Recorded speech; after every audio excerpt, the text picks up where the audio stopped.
Informe de la Comisión Imperial sobre el desastre de Ioniz. Primera parte. Preparaciones. Los planes del emperador para la invasión de Akavir datan de la década de los 70 del segundo siglo, cuando inició la toma de los pequeños reinos insulares que se ubicaban entre Tamriel y Akavir.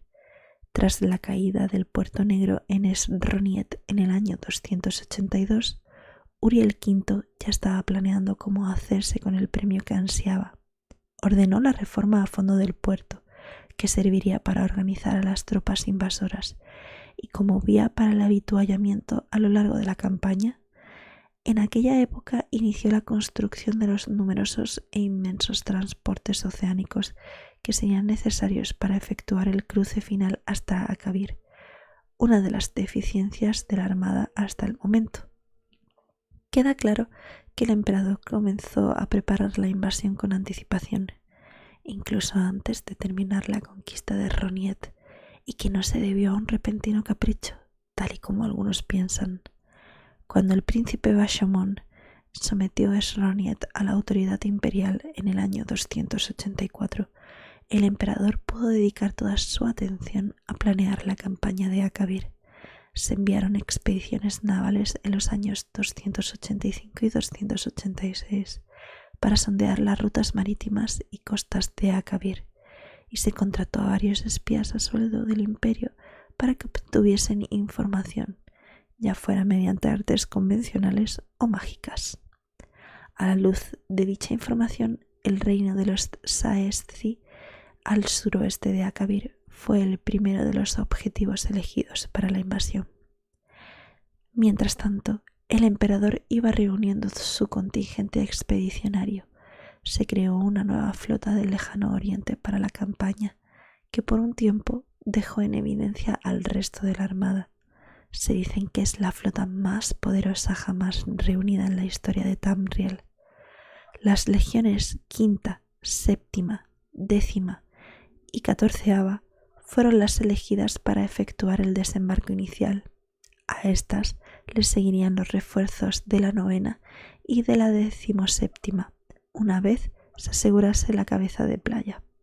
Si bien el más común de los mortales pudiera pensar que se trataba de una parte relativamente pequeña de los efectivos totales del ejército, hemos de recordar que este cuerpo expedicionario se encontraría al final de una larga y débil cadena de abastecimiento.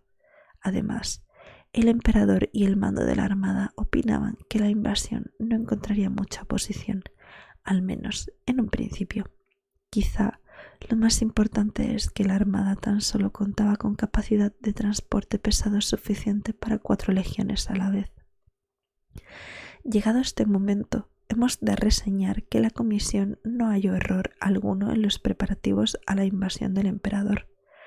A raíz de la información disponible antes de la invasión, que, aunque a la postre resultase deficiente, costó mucho obtener, la comisión cree que el emperador no actuó llevado por la precipitación o la imprudencia. Algunos dicen que el cuerpo expedicionario era demasiado reducido.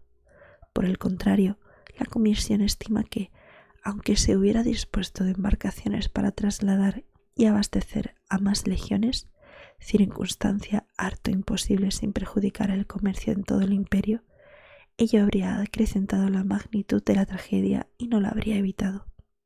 Y es que tampoco era cuestión de privar al resto del imperio de sus legiones.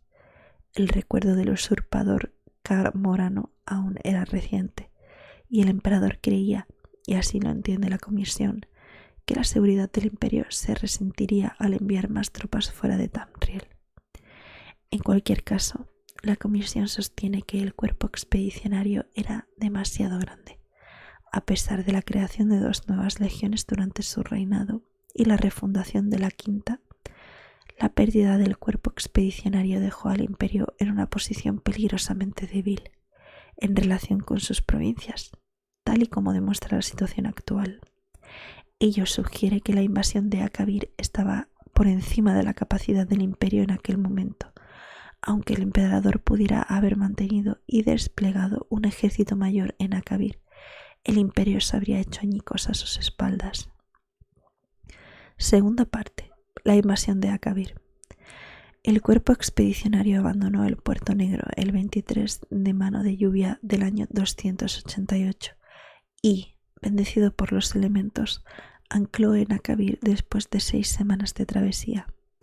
El atracadero fue un pequeño puerto de Saesci, en la desembocadura de un gran río, escogido por su cercanía a Tamriel, así como por su ubicación en un fértil valle fluvial desde el que se llegaba al interior fácilmente y se podía habituallar a las tropas sin mayor esfuerzo.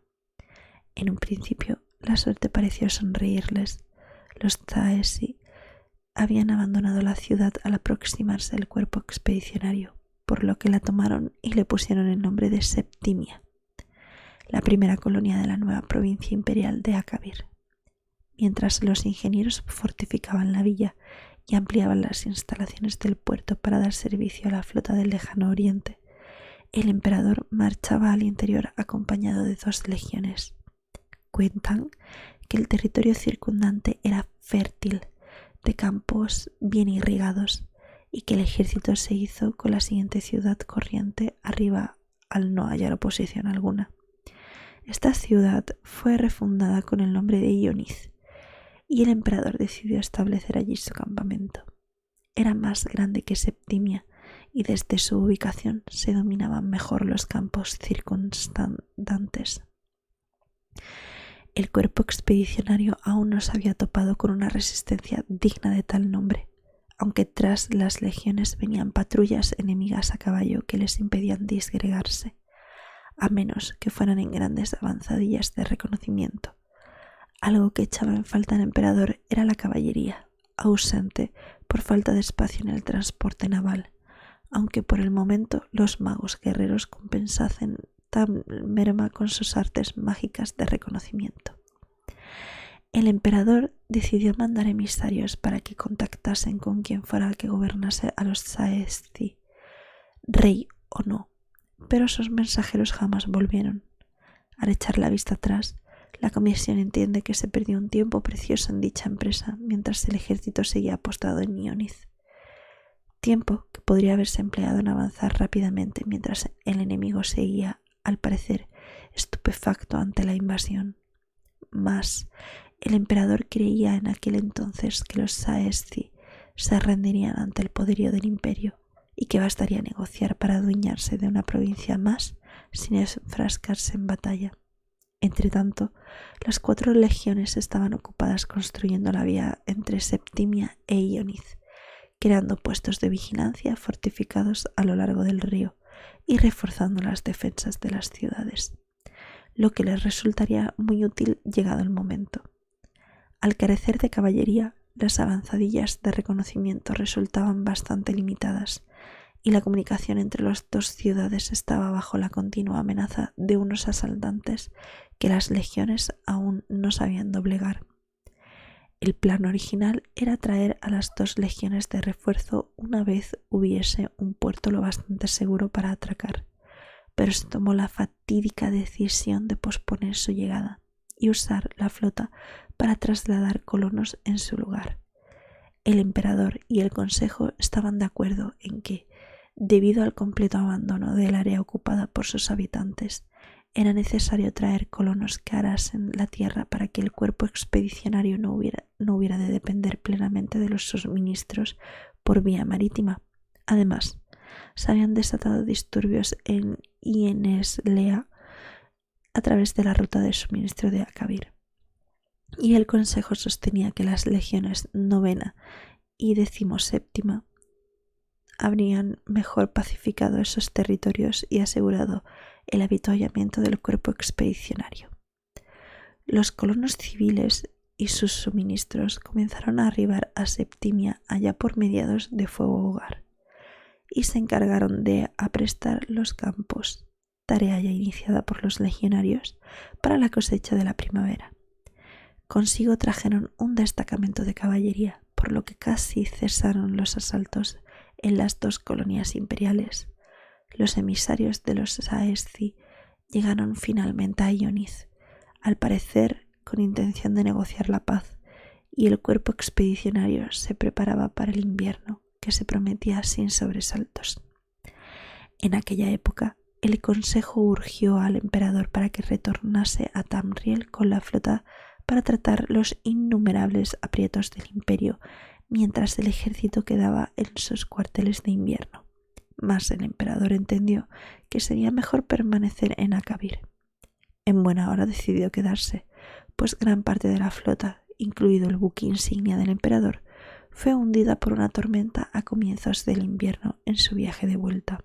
La estación invernal de tormentas del 288 al 289, extraordinariamente virulenta, se prolongó más allá de lo que era costumbre. De ahí que la flota no regresara a Akabir con más suministros, tal y como se planeó en su momento. Estas nuevas llegaron al emperador gracias a un mago guerrero y se decidió que el cuerpo expedicionario llegase a la primavera con los víveres de que disponía. Tercera parte. La destrucción del cuerpo expedicionario. El invierno en Akabir fue más crudo de lo que se esperaba. Debido a los problemas en el avituallamiento y a la presencia de miles de civiles, el cuerpo expedicionario andaba escaso de raciones. Para empeorar las cosas, los jinetes Saesci regresaron a hostigar con gran vigor a las avanzadillas que se aventuraban allende los muros de ambas ciudades. Durante las ventiscas cayeron varios fuertes de observación en la ruta que va de Septimia a Ioniz, y los demás tuvieron que ser abandonados al resultar insostenible su defensa. Como resultado, la comunicación entre ambas ciudades se ejercía mediante la magia, lo que suponía una carga continua para los magos guerreros de las legiones. El día 5 del mes de amanecer, una gran comitiva de Saesci se personó en Ioniz, afirmando traer una propuesta de paz de su rey. Aquella noche, estos traicioneros emisarios asesinaron a los guardias de una de las puertas de la ciudad para que entrase un copioso contingente apostado fuera de los muros. Su claro designio era acabar con la vida del emperador, y fracasaron únicamente gracias a la vigilancia y al valor de los soldados de la 10ª que velaban por su palacio. Una vez dada la voz de alarma, los Saesci hallados en el interior de la ciudad fueron asesinados hasta que no quedó ni uno vivo. Huelga decir que aquí terminaron las negociaciones entre el emperador y los Saesci. Mas la primavera nos trajo sino mayores dificultades. En lugar de las esperadas lluvias, de levante vino un viento seco y cálido, de intensidad variable a lo largo de todo el estío. Las cosechas se echaron a perder e incluso el cauce del río, que el año anterior había sido navegable en pequeñas embarcaciones hasta bien pasado Ioniz, río arriba, estaba completamente seco al llegar culminación solar. No sabemos si ello se debe a un comportamiento de los elementos que desconocíamos, único en Akabir, o a que los Saesci manipularon el clima mediante artes mágicas. La comisión opta por la primera conclusión, pues carecemos de prueba de que los Saesci posean un poder arcano tan aterrador, pero no se puede excluir del todo la segunda posibilidad. Debido a que las inclemencias se prolongaron, la flota de suministro tardó en zarpar de Puerto Negro. Al final levó anclas a comienzos de segunda semilla, pero fue severamente dañada por las tormentas y tuvo que regresar renqueante a Septimia a las 8 semanas. Debido a la gravedad de la situación de los suministros en Akabir, el emperador hizo enviar a casi todos los magos guerreros con la flota para que atemperasen unas tormentas que parecían querer alargarse hasta finales de verano. El consejo urgió entonces al emperador a que se retirase y retornase a Tamriel con el cuerpo expedicionario, pero volvió a negarse, argumentando que la flota estaba tan menguada que no podría trasladar a las 4 legiones a la vez. La comisión está de acuerdo en que dejar atrás a una o más legiones en Akabir para que aguardasen el regreso de la flota habría perjudicado la moral del ejército, pero la comisión también entiende que mejor habría sido perder una legión que no todo el cuerpo expedicionario. La comisión opina unánimemente que esta fue la última oportunidad de evitar un desastre completo. Una vez adoptada la decisión de enviar a la flota a por refuerzos y víveres, los acontecimientos se sucedieron hasta su inevitable desenlace. Desde ese momento se sabe mucho menos de lo que sucedió en Akavir. Con la mayoría de los magos guerreros ayudando a la flota, la comunicación entre el cuerpo expedicionario y Tamriel era limitada, sobre todo por el empeoramiento de la situación en Akavir y por encontrarse el resto de magos guerreros al límite ayudando a las legiones. No obstante, parece que los Saesti podrían haber estado interfiriendo activamente con los magos de modo desconocido. Algunos de ellos vieron debilitarse sus poderes de una forma extraña, y los magos de la Academia Militar de Cyrodiil, que gestionaban la comunicación con el Consejo, dieron cuenta de anomalías en la conexión con Akavir, incluso entre maestros y discípulos de años. La comisión urge a la Academia Militar que estudie los misteriosos poderes de los Taesti, por si el Imperio volviera a enfrentarse a Akavir. Lo que sí sabemos es que el emperador se retiró de Ionith a mediados de culminación solar, dejando únicamente pequeñas guarniciones que velasen por las ciudades. Sabía que los Saesti estaban reuniendo sus fuerzas al otro lado de una cordillera del norte y se dispuso a acabar con este ejército antes de que se reuniesen todas sus fuerzas y al hacerse con sus suministros que tanto necesitaba. Este rápido avance parece que pilló a los Saesti por sorpresa, y el cuerpo expedicionario cruzó las montañas y cayó sobre su campamento, poniendo en fuga a los Saesti y capturando a su líder, cierto noble. Mas el emperador pronto se vio obligado a batirse en retirada, y las legiones sufrieron cuantiosas bajas de regreso a Ionith. El emperador se veía ahora sitiado en este lugar, aislado de la pequeña guarnición de Septimia, también bajo asedio. Para aquellas fechas, parece que los pocos magos guerreros que quedaban dedicaban todas sus energías a crear agua para mantener con vida a los soldados, destreza a la que se dedica poca atención en la Academia Militar.